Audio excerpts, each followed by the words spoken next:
Ngobras berpalekat berbicara pemilu santai lebih dekat setiap hari Jumat bersama KPU Kabupaten Pekalongan. Dan kawan Rasika yang mau ikutan gabung nanti yang mau nanya-nanya boleh ya. Silahkan WA di 08547731111 dan ini disiarkan lewat streaming www.rasikapekalongan.com atau YouTube Rasika TV Official dan live Facebook KPU Kabupaten Pekalongan. Dan tema kita hari ini pemutakhiran data pemilih berkelanjutan atau PDPB. Bersama narasumber kita yang selalu murah senyum, yang selalu ramah, nyedulur, ada Mas Sigit Prayitno dari Divisi Perencanaan Data dan Informasi KPU Kabupaten Pekalongan. Tepuk tangan. Menontonnya Raono. Tapi yang di Kawan Rasika pada lagi ngikutin ya. Selamat pagi Mas Sigit. Selamat pagi Mas Jamil. Sehat selalu? Alhamdulillah. Alhamdulillah. Mas Jamil sehat? Kayak bukan pertanyaan, kesannya nggak yakin itu bukan. Saya nggak yakin. Kalau saya kan tadi sehat ya Mas ya. Mas Jamil sehat, kayak orang nggak yakin sehat atau enggak sih? Sehat jasmani, rohani dan alhamdulillah isi dompet juga ikut sehat. Kalau Mas Sigit Prayitno, nama Jawa Sigit Prayitno artinya apa sih Mas kalau boleh tahu? Kalau Jamil kan artinya bagus, ya kan Arab bagus dan kenyataannya ya ragu lagi mesti. Nanti jadi PR aja ya. Jadi Tak tanyakan ke orang tua. belum sempat nanyain sampai sekarang. Iya, oke, Mas Sigit, ini kaitannya dengan pemutakhiran data pemilih berkelanjutan ya, karena memang pada dasarnya itu pemilih itu bisa berubah-ubah karena domisili, Betul. pindah domisili, kemudian juga ada yang meninggal, Ya. ada yang memasuki usia 17 tahun, itu Ya. kan ke data, kemudian pensiunan TNI Polri yang tadinya kan nggak punya hak untuk itu ya, Ya, tidak punya hak pilih. nggak punya pilih. Ini mungkin juga pemutakhiran data untuk kasus-kasus yang lain. Iya, oke. Mas Sigit mungkin bisa dijelaskan apa yang dimaksud dengan pemutakhiran data pemilih berkelanjutan. Oke. Jadi pemutakhiran data pemilih berkelanjutan ini adalah kegiatan di non tahapan pemilu, itu yang perlu dipahami. Jadi ketika pemilu tidak ada kegiatan ini. Di non tahapan Non tahapan pemilu. Mm-mm. Nah, jadi yang dikerjakan di dalam PDPB ini itu adalah kegiatan memperbaharui data pemilih Memperbarui data pemilih. berdasarkan pemilu terakhir atau pemilihan terakhir kemarin. Ya datanya itu. Dan datanya telah disinkronisasikan secara nasional oleh kementerian yang membidangi, yaitu Kementerian Dalam Negeri gitu. Dan tentunya untuk pemutakhiran data ini kan butuh kerjasama dengan instansi terkait ya, karena nggak mungkin misalnya ngecek seluruh Pekalongan, repot misalnya itu. repot kan ya. Repot, nggak bisa.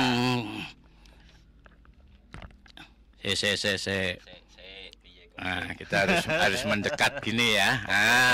Ya lebih akrab kan tanpa jarak ya. Saya mendekat lagi berarti.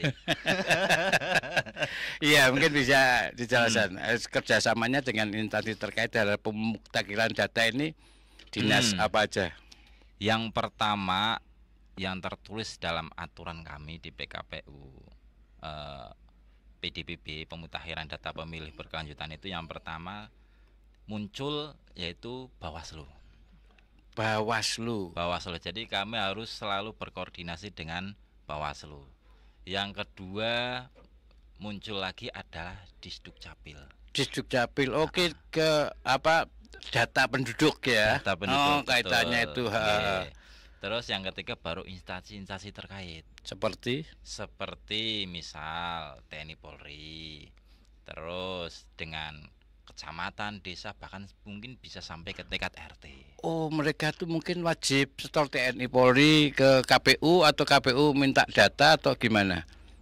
Semua data itu satu pintu. Oh, satu pintu. Ya, ini perlu diketahui. Itu di KPU RI. Di KPU RI. Nah, jadi KPU RI itu yang menerima data dari kementerian, terus KPU RI itu eh, membaginya, bukan membagi apa ya, mengirimkan datanya ke masing-masing daerah. Nah, Oh iya tugas iya. kami di sini adalah ketika menemukan data pemilih yang perlu klarifikasi lebih lanjut, perlu pendalaman lebih lanjut, maka kami koordinasi dengan instansi yang mungkin pemilik dari data pemilih ini. Misal ada masyarakat umum, bukan instansi lain ya, kita ya koordinasinya dengan Dukcapil. Misal ada dari Purna TNI Polri, kita nanti koordinasinya dengan TNI Polri. Kalau Bawaslu kaitannya dengan data pemilih berkelanjutan? Sebetulnya itu mereka kawan-kawan di Bawaslu itu memastikan. Oh, memastikan ya bahwa kami di KPU itu sudah bekerja, dan bukan cuma bekerja tapi bekerja sesuai aturan mainnya. Begitu. Oh ya, yang setor data itu ya TNI Polri ke KPU pusat ya. Iya betul. Dukcapil juga ya. Iya, betul. Oke, sip. Terus apa urgensi dan manfaat utama dari PDPB bagi penyelenggara pemilu di masa mendatang, khususnya di Kabupaten Pekalongan ini? Nah, kalau dari awal tadi kan pengertiannya itu kan untuk memperbaharui data pemilih. Manfaatnya apa? Manfaatnya tentunya untuk menjaga keakuratan data pemilih tersebut. Keakuratan, dan itu tiap sebulan sekali masing-masing. pemutakhiran datanya? Masing-masing. Jadi kalau untuk kabupaten kota itu di kami di kabupaten itu setiap 3 bulan sekali. Setiap 3 bulan. Setiap 3 bulan sekali kami mengadakan rapat pleno. Kemudian di tingkat provinsi itu setiap 1 semester atau 6 bulan sekali. 6 bulan. Ya. Begitu juga di KPU RI-nya juga 6 bulan sekali. Ya kan memang data itu kan berubah terus ya. Betul. Berubah terus. Kenapa nggak harus nunggu sekalian aja pas mau pemilu kurang 3 bulan, jadi set. Repotnya bukan main, Mas Damil. Repotnya oh iya, main. Karena datanya nanti ya kan harus nyari berapa tahun yang lalu ya. Kalau ini step by step 3 bulan, terus KPU Jateng itu 6 bulan ya. Nah, terus akan diketahui terus, dipuntakkan terus ya. Jadi ya benar. Data nanti ketika ada yang menanyakan, data yang kami sajikan, kami berikan itu benar-benar data yang mutakhir, data terkini. Data terkini, sehingga nggak ada gugatan atau dari masyarakat yang wis mati kok terdaftar. Dulu pernah ada yang model-model kayak gitu, padahal bener atau enggak sih dari masyarakat loh, wis mati kok masih terdaftar, karena kan mungkin kenapa nih yang keliru bagian mana ini? Nah, ada juga ya? Iya. Ya ada seperti itu, kasus-kasus seperti itu ada memang. Jadi begini, sebetulnya kami di KPU itu tidak memiliki data, bukan pemilik data. Bukan pemilik data, tapi kami adalah pengguna data. Nah, sebagai pengguna data, kami melakukan sesuai dengan data cara agar data tersebut menjadi data pemilih yang paling akurat, paling mutakhir. Nah, ketika data yang kami terima itu di awal database-nya itu masih lengkap, katakanlah 10.000 lah, 10.000 data pemilih. Ketika kami cross check, kami klarifikasi, ternyata ada 10 yang meninggal. Nah, kami tidak bisa melakukan penghapusan data selama yang bersangkutan belum dihapus database-nya dari Disdukcapil.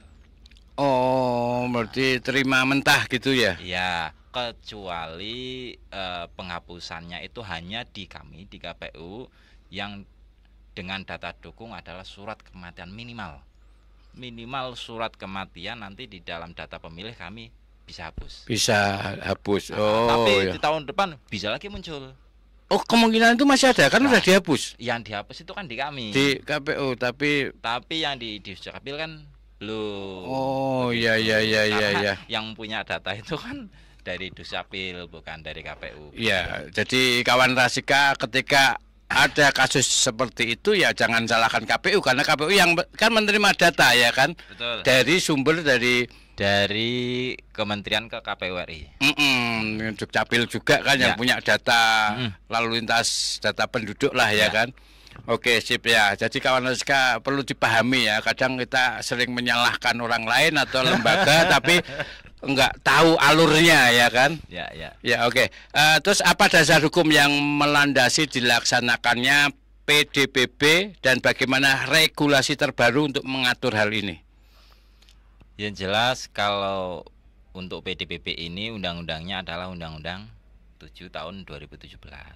Kemudian peraturan yang mengatur di PKPU kami itu kemarin turun itu di awal tahun, yaitu PKPU 1 tahun 2025. Nah, terus ke depan mau seperti apa? Nanti setiap ada kegiatan baru pasti akan keluar PKPU baru. Oh, setiap kegiatan baru muncul didahului dengan peraturan PKPU dulu. Betul. Oke. Kemudian bagaimana nih proses PDPB dilakukan secara teknis oleh KPU Kabupaten dan berapa kali dalam setahun kegiatan ini dilaksanakan? Tadi kan 3 bulan. 3 bulan. Nah, jangka waktu bagi kami KPU yang di luar tahapan itu kan ada tahun 2025 dan tahun 2026, berarti ada 2 tahun. Nah, untuk tahun 2025 sendiri kami baru menerima database, kami baru menerima istilahnya DP4-nya itu kemarin di akhir Mei. Jadi di bulan Juni harusnya, kalau jadwalnya di bulan Juni, tapi kami serentak satu Indonesia secara nasional itu melaksanakan rapat pleno di tanggal 2 bulan Juli. Bulan Juli, oh kemarin ya. Jadi nanti ke depan itu masih ada 2 kali pleno di tingkat kabupaten, bulan September dan Desember. Kemudian di tahun 2026 nanti masih full 4 kali kegiatan. Full 4 kali kegiatan. Iya. Oke, terus tujuan strategis dari PDPB ini terutama dalam konteks menjaga akurasi dan kerahasiaan data pemilih. Nah, akurasi kan ketepatan dan kerahasiaan data pemilih. Ya. Artinya data pemilih kan udah di KPU ini kan. Kadang kalau kita lihat banyak kejadian, mohon maaf, kita store di lembaga mana swasta atau apa data itu kan bisa disalahgunakan. Betul. Nah, kalau KPU ini untuk menjaga kerahasiaan data pemilih, jangan sampai kadang ada yang orang fotokopi ijazah misalnya ngelamar terus tiba-tiba jadi bungkus kacang, loh ijazah Jamil kan gini misalnya itu kan. Nah, jadi kami itu punya surat sebagai dasar, yaitu surat dinas dari KPU RI, yang mana surat dinas itu merujuk pada peraturan di Kementerian Dalam Negeri bahwa harus menjamin kerahasiaan data. Makanya di surat dinas kami itu muncul bahwa data itu keluar masuk hanya 1 pintu. Data keluar masuk 1 pintu. 1 pintu, yaitu KPU RI. Kami tidak punya kewenangan untuk memberikan data kepada siapapun. Oh. Dalam bentuk by name, tanggal lahir, jenis kelamin, alamat, seperti itu. NIK, NKK. Jadi yang kami umumkan, kami sampaikan kepada masyarakat itu adalah dalam bentuk agregat. Agregat itu? Agregat itu dalam bentuk angka. Misal data pemilih Kecamatan Wiradesa kemarin itu misal 100.000, sekarang gara-gara ada pemutakhiran yang berkelanjutan menjadi 110.000, seperti itu. Laki-lakinya berapa, perempuannya berapa. Oh, jadi lebih itu agregat itu ya. Jadi kerahasiaan kita jumlahnya ya, kerahasiaan kita Jamil, alamat di Jamil, pekerjaan ini, tanggal lahir ini. Itu bahaya. Kami bisa kena sanksi kalau seperti itu. Iya. Jadi mau mencari di websitenya KPU juga nggak akan muncul ya data-data pemilih itu ya, karena memang dijaga kerahasiaannya agar tidak disalahgunakan oleh pihak-pihak yang tidak berkepentingan. Oke, terus kemudian siapa saja nih yang menjadi sasaran PDPB dan bagaimana mekanisme validasi untuk memastikan mereka memenuhi syarat sebagai peserta sebagai pemilih. Oke. Sasarannya tentu adalah karena PDPB ini prinsipnya adalah komprehensif, menyeluruh. Itu adalah WNI yang baik ya, WNI yang ada di dalam negeri maupun WNI yang ada di luar negeri. Hanya saja untuk WNI yang ada di luar negeri itu menjadi tanggung jawab sepenuhnya oleh KPU RI. Jadi kami tidak menyinggung sama sekali untuk masalah yang luar negeri. Kemudian yang menjadi syaratnya adalah WNI yang sudah berusia 17 tahun. 17 tahun. Nah, itu syarat-syarat pemilih samalah, 17 tahun, terus masih sudah hidup. Menikah. Oh, masih hidup harus masih menikah. Iya. Masih sudah menikah. Pernah menikah. Oh, sudah pernah menikah. Ya. Terus tidak sedang dicabut hak pilihnya dan tidak menjadi TNI Polri. Oke, ini kawan Rasika menjadi jelas ya. Jadi mungkin diulang lagi tadi. Pemilih itu berusia 17 tahun. 17 tahun atau sudah pernah menikah. Sudah pernah menikah. Jadi 16 tahun boleh. Boleh ya, tapi karena meskipun sudah pernah menikah. Meskipun syarat untuk menikah itu kan di negara itu 17 tahun atau 18 tahun ya. Aduh, kurang tahu saya. Tapi karena menikah karena keadaan terjebak keadaan kan ada ya.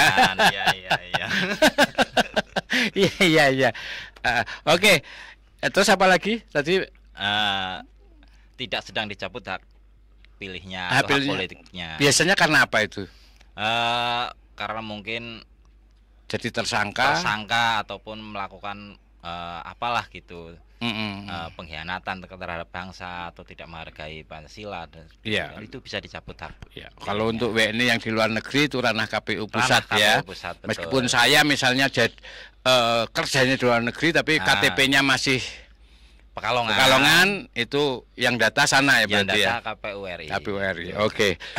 Terima kasih Mas Sigit dan kawan Rasika. Kalau mau ikutan gabung sekali lagi nanya-nanya boleh WA di 085647731111 dan kawan Rasika bisa saksikan juga lewat YouTube Rasika TV Official dan streaming www.rasikapekalongan.com atau Facebook KPU Live hari ini. Tetap di Ngobras Berpalekat, berbicara pemilu santai lebih dekat. Rasika FM.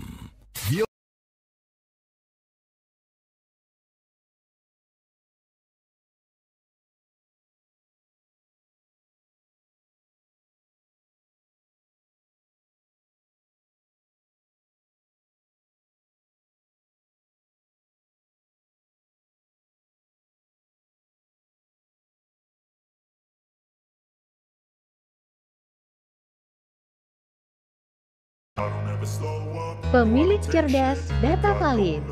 Inovasi kemudahan akses data pemilih untuk masyarakat melalui Cek DPT online.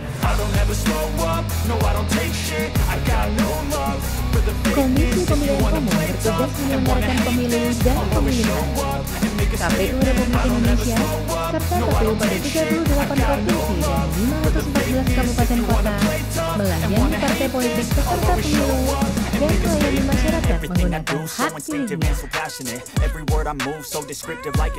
Salah satu tantangan terbesar dalam pemilu di Indonesia adalah sulitnya masyarakat mengakses informasi daftar pemilih tetap atau DPT. Dahulu pengecekan hanya bisa dilakukan secara manual melalui papan pengumuman di kantor desa, kelurahan, atau kantor perwakilan Republik Indonesia di luar negeri. Cara ini menyulitkan masyarakat dan membuka celah risiko data tidak valid, data ganda, atau bahkan hilangnya hak pilih. Kini di tengah meningkatnya jumlah pemilih dari generasi milenial dan Gen Z yang terbiasa dengan dunia digital, hadir sebuah solusi inovatif, Cek DPT Online. Inovasi ini memungkinkan masyarakat mengecek status ketergantungan pemilih dan lokasi TPS secara mandiri, cepat, dan real-time. Cukup dengan NIK dan koneksi internet. Tak hanya itu, jika ditemukan kesalahan data atau tidak terdaftar, pemilih dapat langsung menyampaikan tanggapan melalui fitur lapor pemilih, disertai dokumen pendukung. Data ini kemudian diverifikasi oleh petugas KPU Kabupaten Kota, lalu diintegrasikan ke sistem SIDALI dan diperbarui kembali di Cek DPT Online. Proses ini memperkuat akurasi, efisiensi, dan kepercayaan publik terhadap data pemilih. Hasilnya, dalam 7 hari menjelang pemilu terakhir, akses pengguna mencapai lebih dari 44 juta kali. Tingkat partisipasi pemilih mencapai 81%, melampaui target nasional. Inovasi ini juga memberi solusi untuk pemilih di luar negeri, khususnya yang tinggal di area yang jauh dari pusat kota, serta menjawab kebutuhan layanan digital 24/7 yang aman dan transparan. Dengan integrasi Fidai, data kependudukan dan saluran umpan balik digital, Ngobrol asik di Rasika. Apapun infonya, sampaikan ke Rasika.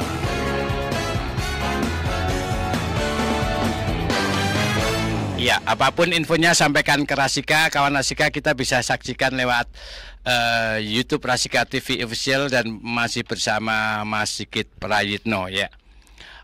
Tadi kita ngobrolin sudah sampai mana tadi? Sampai mana ya? Belok kiri, belok kanan kayaknya. Saya kacamata saya ini udah lepas. Pesanan saya belum nyampe, jadi saya tak buka kepean dulu ya. Masih lama harus nyari. Sabar Mas Sigit ya. Siap. Innal waha ma'asobirin. Allah Ya. bersama orang yang sabar ya. Tadi kaitannya dengan ini sumber data yang digunakan dalam PDPB. Nah ini dan bagaimana nih KPU memastikan data yang diterima itu benar dan valid. Nah sumbernya kan jelas ya, tadi ada Dukcapil, kemudian Ya. dari KPU Pusat. Dan untuk memastikan bahwa data itu memang diterima benar dan valid. Ya, Bukan walid ya. bukan walid. Udah, Kalau walid itu bahaya lagi itu. Pengen jadi walid, Mas. Enggak. Enggak ada kemampuan, enggak tahu kalau punya kemampuan. Jadi untuk memastikan data itu valid ya. Valid itu memang butuh melakukan suatu verifikasi. Verifikasi. Verifikasinya dengan apa? Dengan data dukung. Jadi dengan data dukung, apakah data dukung itu sesuai apa tidak dengan data kita? Terus kalau belum sesuai, misal kita masih butuh koordinasi, kita harus berkoordinasi dengan instansi yang terkait. Misal kalau dengan Dukcapil, kita koordinasi dengan Dukcapil, nanti Dukcapil kami koordinasi, kami sampaikan keluhan-keluhan kami, data pemilih ini sudah akurat, sudah valid atau belum. Kalau misalnya sana di Dukcapil itu memberikan data yang berbeda, kita lakukan penyandingan data. Ya, artinya menanyakan ke instansi terkait itu kurang yakin atau karena ada hal apa ini? Tidak semua data pemilih database yang kami terima dari KPU RI itu lengkap elemen datanya. Jadi kami itu juga temui Ahmad jadi Ahmad. Oh, bisa jadi ya. Ada juga data misal tadi Ahmad itu laki-laki perempuannya atau jenis kelaminnya kosong. Oh, kosong. Biasanya kan ditulis, enggak Betul. digambar kan, ditulis ya. Kalau digambar bahaya. Nah, hal-hal demikian itu kalau kami punya bukti dukungnya, kan kami punyalah sisa-sisa kemarin ketika tahapan kami punya data banyak. Ketika dicocokkan eniknya, terus kami ketemui bukti dukungnya itu valid, kami tidak perlu berkoordinasi. Kalau bukti dukungnya kurang meyakinkan, kami wajib berkoordinasi. Oh, kalau dirasa kurang meyakinkan, nanya lagi untuk kepastian. Ya. Betul. Berarti ini kerja yang sangat teliti ya. Harus. Yang enggak cuma ngumpulin data aja, tapi perlu verifikasi juga ya. Oke, ini luar biasa kerja KPU itu kerja ya butuh ketelitian, apalagi kaitannya dengan pemuktakiran data pemilih sehingga biar enggak menimbulkan prasangka yang enggak baik ya. Ya, karena KPU tidak cuma menerima data tapi juga mengolah. Dan memverifikasi datanya. Betul. Kemudian benar enggak data ini kalau ada tadi salah huruf, betul, ataupun ada keterangan yang lain lah, misalnya ada yang apa nih meninggal datanya tapi ternyata masih hidup, memungkinkan juga itu ya. Memungkinkan. Kasus-kasus kayak gitu ya. Karena kalau saya pernah baca di media sosial tuh ada seorang ahli waris dimatikan.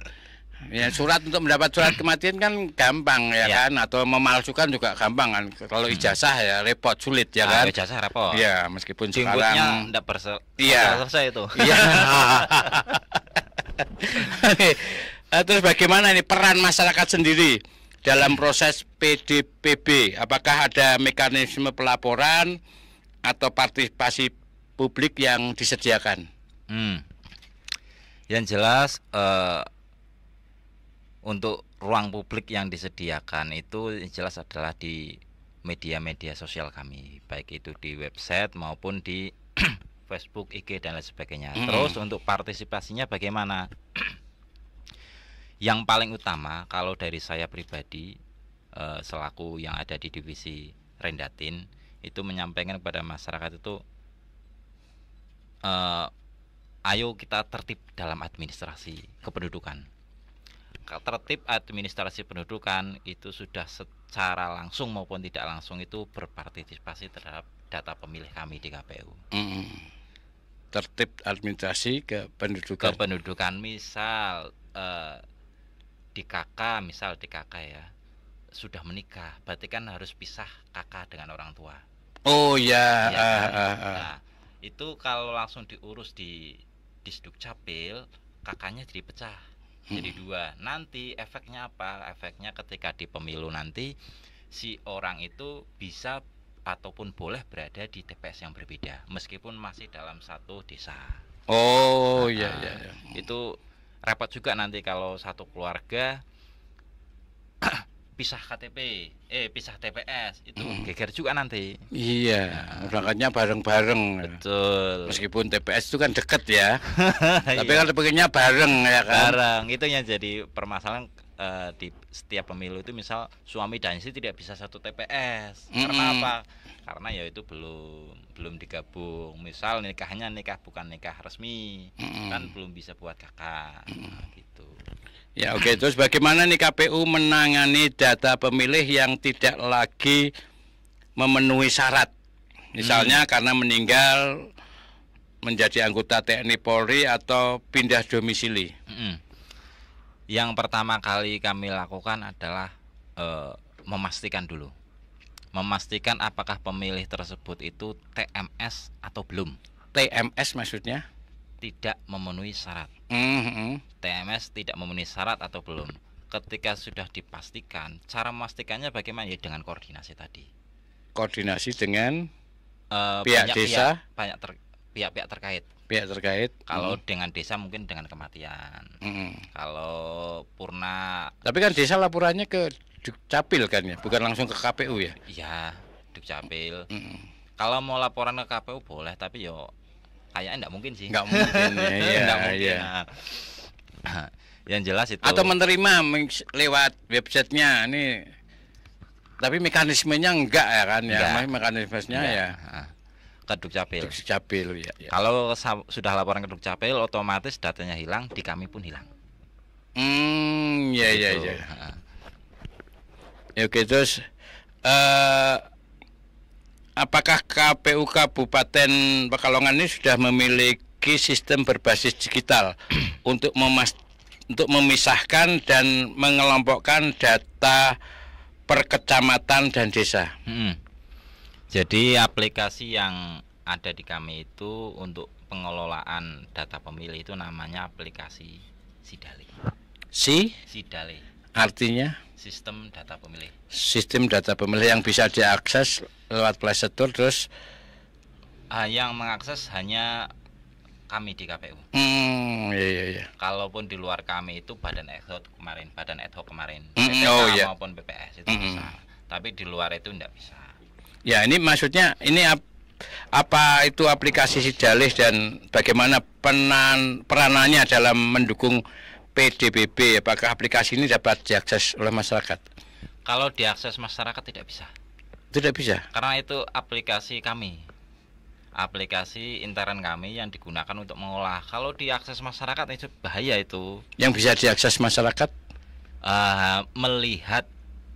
Melihat website kami, media-media sosial kami. Jadi, ini berarti rahasia ya? Rahasia. Jadi kalau di luar non tahapan itu yang dilihat cuma melihat. Mm-mm. Beda cerita kalau kemarin pas tahapan kan bisa melihat jumlah perolehan suara. Iya, Kalau sekarang kan sudah tidak ada, sudah tertutup. Ya tadi kaitannya dengan sistem berbasis digital untuk memisahkan dan mengelompokkan data per kecamatan dan desa. Di dalam sistem itu ada yang namanya itu filter. Jadi kami bisa mengambil data BNK, bisa mengambil data BNKK maupun kecamatan, kelurahan, RT, RW itu bisa. Karena datanya itu lengkap. Oke. Terus bagaimana nih KPU bisa menjamin transparansi proses PDPB termasuk saat rekapitulasi data? Apakah ada forum publik atau pengumuman resmi yang bisa diakses masyarakat? Ya. Masyarakat kan juga tahu, publik juga kepingin tahu. Ya, yang jelas rapat pleno itu kan bersifat terbuka, itu yang pertama. Kemudian cara kami dalam mengolah data juga tidak tertutup, artinya tidak untuk kalangan intern, tapi dengan instansi-instansi terkait. Dan kemudian hasilnya juga kami umumkan, walaupun dalam bentuk angka atau agregat. Dan yang paling penting ketika di rapat pleno kami selalu memberikan kesempatan kepada undangan untuk menyampaikan pendapat atau masukannya. Jadi apabila ada yang kurang pas, kami bisa langsung koreksi sebelum diketok palu dalam rekapitulasi. Terus untuk koordinasi sendiri antara KPU, Bawaslu dan instalasi lain, instalasi kayak listrik aja ya. Saat pelaksanaan rapat pleno terbuka untuk rekapitulasi PDPB, bisa dijelaskan lebih lengkap? Kami berkoordinasi dengan Bawaslu, Dukcapil dan instansi yang terkait itu memang kaitannya adalah untuk mendapatkan data yang baik, data yang akurat, data yang benar. Kemudian di dalam pleno kami undang juga. Oh, dalam pleno itu diundang. Kebetulan kemarin kita itu disiarkan langsung enggak, Pak Agus? Kemarin siarkan langsung enggak? Insya Allah di pleno yang akan datang kami akan siarkan langsung di live-nya KPU. Atau mungkin Rasika mau ikut? Ya boleh, nanti bisa koordinasi dengan Mbak Ira Ceria ya. Oke, ini udah 2 session ya. Ya oke, kawan Rasika, nanti kita lanjutin lagi. Dan kawan Rasika yang saat ini mungkin berada di luar area Pekalongan Raya tetap bisa mengakses Ngobras Berpalekat lewat YouTube Rasika TV Official dan juga live streaming www.rasikapekalongan.com atau live Facebook KPU Kabupaten Pekalongan, dan tentu bersama Mas Falah, ahli IT kita dari UIN Gusdur. Tetap di Ngobras, ngobrol asik di Rasika. Rasika FM.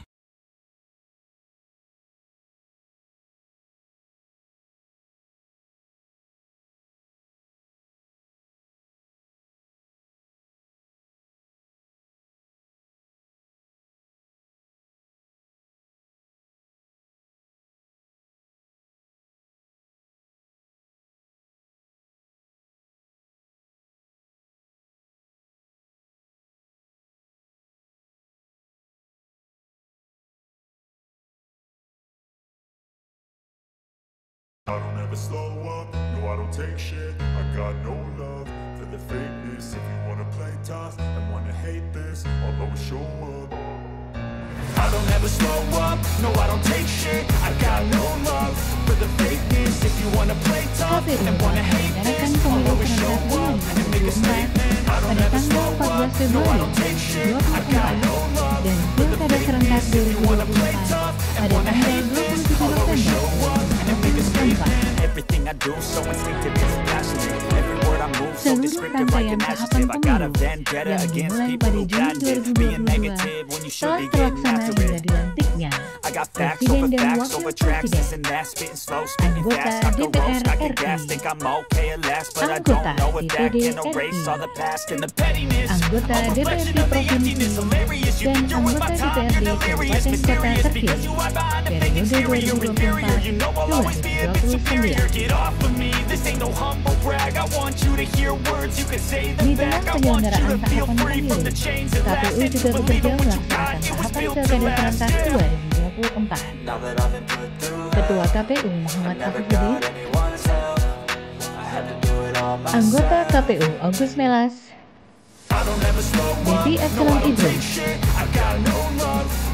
Yulianto Sudrajat, Idam Holik, Pansarian Harahap,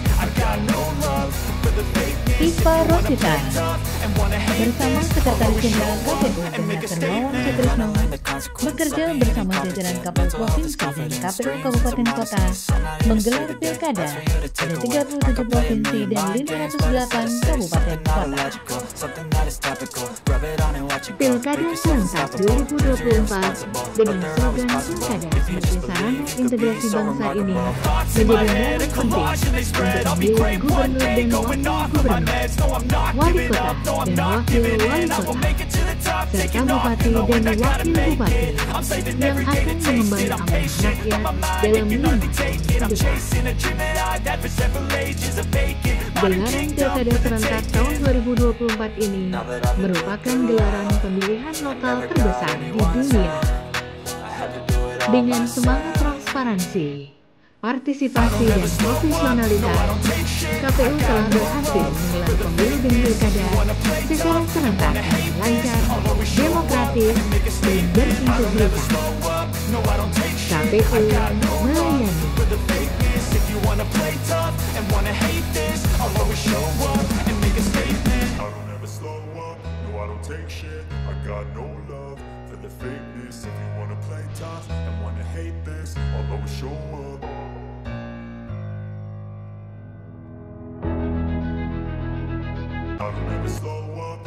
Take shit, I got no love for the fakeness. If you wanna play tough and wanna hate this, I'll always show up. I don't ever slow up, no I don't take shit. I got no love for the fakeness. If you wanna play tough and wanna hate this, I'll always show up and make a statement. I don't ever slow up, no I don't take shit. I got no love for the fakeness. If you wanna play tough and wanna hate this, I'll always show up.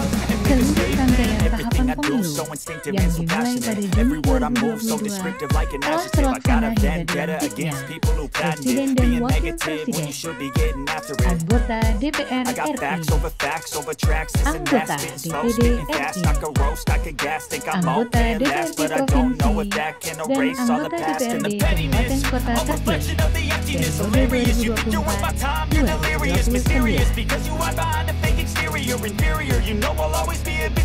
Di dalam penyelenggaraan tahapan pemilu, KPU juga bekerja melaksanakan tahapan Pilkada serentak 2024.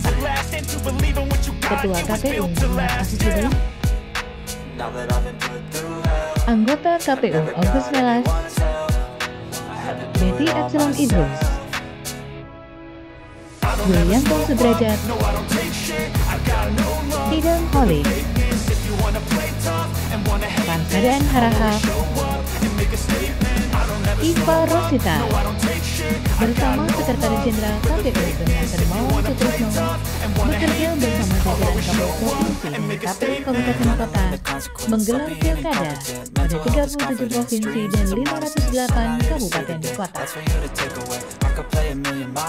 Pilkada serentak 2024 dengan slogan Pilkada sebagai sarana integrasi bangsa ini.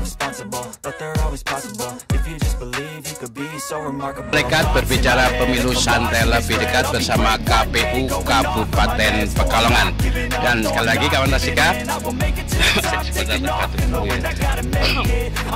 ya bisa saksikan lewat YouTube Rasika TV Official dan live streaming www.rasikapekalongan.com dan juga live Facebook KPU Kabupaten Pekalongan dan tentu bersama Mas Falah IT dari UIN Gus Dur. Ya, dan kawan Rasika, kita masih bersama Mas Sigit Prayitno, beliau Divisi Perencanaan Data dan Informasi KPU Kabupaten Pekalongan, dan tema kita tadi pemutakhiran data pemilih berkelanjutan. Jadi harus berkelanjutan tadi per triwulan ya. Per triwulan datanya itu dimuktakhirkan karena ya tadi udah diterangkan ya, pindah domisili, kemudian memasuki usia 17 tahun dan seterusnya. Oke, terus kemudian pastinya setiap pekerjaan apapun mesti punya tantangan tersendiri ya. Nah, ini tantangan terbesar apa nih yang dihadapi KPU Kabupaten Pekalongan dalam melaksanakan PDPB selama ini? Apa mulus-mulus saja, mau udah kerjaannya ya nggak ada tantangannya, ada repot-repotnya nggak, atau tantangan terbesar lah? Bagi kami, karena kami adalah pengolah data, data yang dimaksud data pemilih, tantangan terbesar adalah tidak adanya bukti dukung. Tidak adanya bukti dukung Seperti KTP, KK, termasuk bahkan akta kematian, termasuk kalau Purna TNI Polri surat pensiunnya, itu tidak ada data dukung yang bisa kami temui, itu yang susah. Kalau Purna TNI Polri masih mudah, kita bisa minta ke instansi, tidak harus datang ke orang. Nah, kalau di desa tinggal minta kepala desa. Di desa tinggal minta kepala desa, tapi pada kenyataannya tidak sesimpel itu. Nah, misal kasus yang ada ini misalnya, ada seorang yang tidak punya keluarga, sendirian, ataupun keluarganya jauh, terus meninggal dunia, terus siapa yang mau mengurus surat kematian? Karena surat kematian yang bikin kan keluarga. Ngurus sendiri nggak mungkin, kan udah mati. Nah, ya. Tapi kan saudaranya, tetangganya kan sepanjang yang ditahu, yang berhak mengeluarkan surat kematian itu dari keluarga. Oh, dari keluarga. Dari keluarga. Nah, kalau tidak ada keluarga itu susah. Nah, yang ngurusin ya, kalau ngeluarin kan desa ya. Yang ngeluarin desa. Misal kalau dari desa itu punya inisiatif, DRT RW-nya punya inisiatif membuatkan surat kematian, mungkin bisa. Tapi kasus kayak itu ada juga? Ya ada banyak. Malah banyak ya. Banyak. Kenapa itu orang mati tidak hilang-hilang ya kayak gitu, ndak ada yang ngurus. Ya, nggak sampai ke Dukcapil itu ya. Betul. Oh ya. Terus langkah KPU tadi dengan langkah KPU kami terus berkoordinasi dengan Dukcapil bagaimana menyikapi masalah tentang, terutama masalah terbesar kami adalah tentang kematian ini, akta kematian, bagaimana caranya biar bisa terbit. Nah, kemarin itu dari Dukcapil itu sudah melakukan suatu action yang luar biasa. Yang pertama kali diterapkan di Kecamatan Kesesi kalau tidak salah, itu di Dukcapil. Itu sampai mengumpulkan kepala desa sampai tingkat bawah, berkoordinasi sampai tingkat bawah sampai RT yang sudah meninggal, tolong dicatat, diverifikasi kebenarannya. Ketika sudah benar-benar sesuai, nanti dari kelurahan bisa mengeluarkan surat kematian. Oh, gitu. Jadi bagaimana caranya agar yang orang atau masyarakat atau pemilih yang benar-benar sudah meninggal dunia itu bisa hilang dari daftar. Iya. Oh, berarti itu bagian dari masalah yang santer di masyarakat ya. Udah hidup kok datanya masih ada gitu ya. Mungkin itu bagian kasus kayak itu. Sudah hidup datanya sudah mati. Untung pendengarannya Ira ceria tuh bagus karena dia sering makan wortel kayak kelinci itu. Bukannya itu mata. Iya. Seneng ada orang salah, seneng Ira ceria. Iya. Gimana itu tadi? Nah, itu penanganan kami itu dengan koordinasi dengan Dukcapil agar Dukcapil itu bisa mengkomunikasikan dengan jajaran sampai tingkat desa RT. Karena kalau sampai terlewatkan ya itu ya yang anggapan masyarakat kadang ada, loh ini sudah mati ya, kok hidup lagi, maksudnya kok di pemilih kok masih ada ya kan? Betul. Nah, ternyata ini partisipasi masyarakat sangat dibutuhkan. Betul. Untuk mengurus surat kematian sehingga di Dukcapil itu akan datanya yang dikasih ke KPU itu benar-benar valid ya. Benar valid. Dan verifikasi yang sudah dilakukan ya tadi langkah-langkah dari KPU sudah dijelaskan ya kawan Rasika. Oke, terakhir closing statement Mas. Bagaimana harapan dan ajakan KPU kepada masyarakat Kabupaten Pekalongan agar turut aktif dalam menjaga akurasi data pemilih? Silakan. Oke. Apa sih? Yang jelas kami dari KPU Kabupaten Pekalongan mengajak warga, terutama di warga masyarakat Kabupaten Pekalongan untuk tertib administrasi. Itu yang paling utama sih dari saya. Karena apa? Tertib administrasi, datanya benar, pasti di data kami juga akan akurat. Data di Dukcapil benar, data KPU pasti benar. Iya, jadi jangan cuma sekedar yang penting nanti pemilu nyoblos datang, tapi data-data itu juga harus yang benar-benar benar dan valid. Ya. Oke. Terima kasih Mas Sigit Prayitno. Sekali lagi kawan Rasika, Mas Sigit Prayitno ini beliau Divisi Perencanaan Data dan Informasi KPU Kabupaten Pekalongan. Mudah-mudahan obrolan kita hari ini setidaknya bisa ditangkap oleh kawan Rasika, mencerahkan dan mengetahui kerja-kerja KPU di tahapan nanti jelang pemilu ataupun pilkada ya. Sekali lagi terima kasih Mas Sigit Prayitno, sehat selalu. Terima kasih untuk hadirnya, untuk menemenin kawan Rasika agar tahu lebih banyak tentang kerja-kerja KPU Kabupaten Pekalongan. Dan kawan Rasika sekaligus mengakhiri jumpa kita, saya Jamil Suka-Suka dan Ira Ceria pamit undur diri. Terima kasih. Assalamualaikum warahmatullahi wabarakatuh. Waalaikumsalam warahmatullahi wabarakatuh.